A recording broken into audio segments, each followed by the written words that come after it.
Professor राहत साहब से एक रोज़ मैंने पूछा, सर आपकी गुज़िश्ता ज़िंदगी में कुछ ऐसे वाक़यात भी पेश आए होंगे जिन्होंने आपको हिलाकर रख दिया होगा।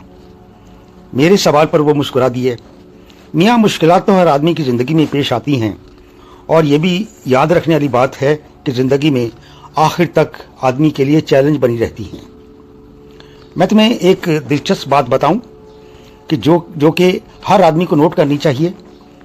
हर आदमी की ज़िंदगी में उसको अक्सर ऐसी ऐसी फिक्रें और परेशानियां घेरे रखती हैं जिनकी वजह से उसकी रातों की नींद बर्बाद हो जाती है।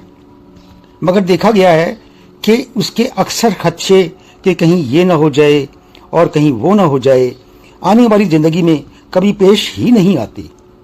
मैंने हैरत से कहा, सर क्या वाकई ऐसा होता है? वो बोले, बिल्कुल होता है। हर आदमी अपनी ज़िंदगी का जायज़ा लेकर देख ले। कहने से मुराद ये है, आदमी को ज़िंदगी में दरपेश मसाइल इस कदर तंग नहीं करते क्योंकि मसाइल और तकलीफ ने तो आना होता है और जो मुश्किल आती है वो अल्लाह के फजल करम से टल भी जाती है।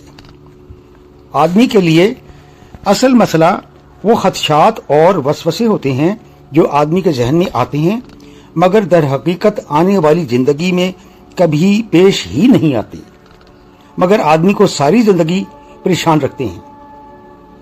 ये बात जहन नशीन कर लेनी चाहिए कि आदमी के ये खदशे और वसवसे कि कहीं ये ना हो जाए कहीं वो ना हो जाए, इस तर्ज फिक्र से आदमी सारी ज़िंदगी परेशानी में गुजार देता है।